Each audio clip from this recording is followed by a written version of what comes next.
Et vraiment une ambiance de folie, à tel point qu'après avoir tout donné, je me souviens, ça devait être le dimanche matin, dimanche après-midi, la grande finale, notamment Counter-Strike, qui va voir s'imposer Counter-Strike féminin, les BTB.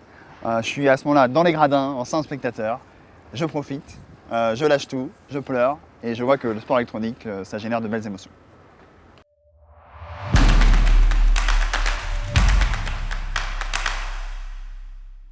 En 2005, je suis toujours très actif dans la communauté Trackmania, c'est mon quotidien en fait. Je suis sur des forums, j'anime la radio hebdomadaire, je suis dans certaines compétitions, dans certains webzines, etc.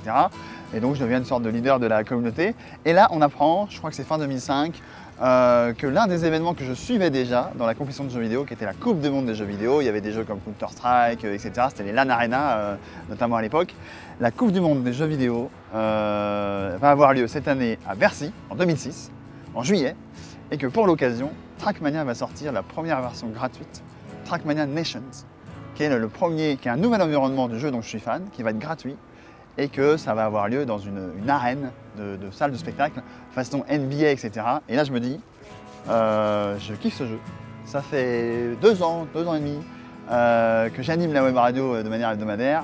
Obligé, le mec qui commande sur scène Trackmania, c'est moi. Bon.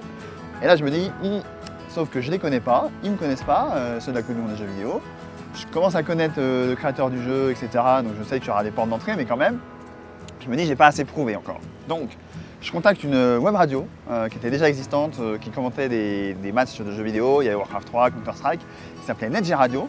Et là, je leur dis, bah écoutez, il y a Trackmania à la Coupe du Monde. Moi, mon objectif, c'est de commenter la finale. Je pense que si je fais une émission hebdomadaire en studio sur votre radio, ce sera bon pour moi, ce sera bon pour vous. Ça vous rajoute un nouveau jeu. Et là, c'est ce que je me suis mis à faire. Au lieu de commenter des matchs pendant 2-3 heures comme je le faisais habituellement, j'ai fait de janvier donc à juin une émission hebdomadaire avec 2 comparses. Et on avait chaque semaine un invité et des chroniqueurs qui faisaient des capsules, des chroniques sur l'histoire du jeu, comment bien créer une map Trackmania, etc. Et donc on avait un invité différent toutes les semaines. NetG Radio présente une production NetG Radio et DM Community. Trackmania Soul. Alors voilà, on va d'abord commencer par présenter les diverses personnalités qui vont se succéder tout au long des semaines de Trackmania Zone. Donc on a une équipe de fiers chroniqueurs qui sont...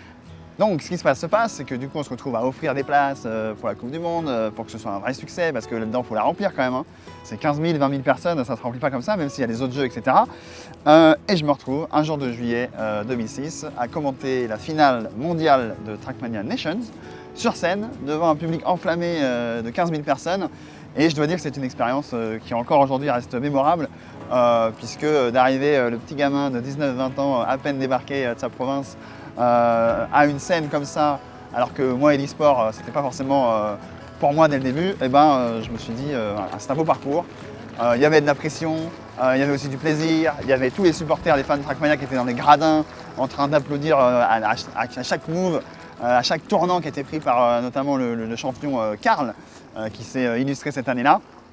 Et vraiment une ambiance de folie, à tel point qu'après avoir tout donné, je me souviens, ça devait être le dimanche matin, dimanche après-midi, la grande finale, notamment Counter-Strike, qui va voir s'imposer Counter-Strike féminin, les BTB.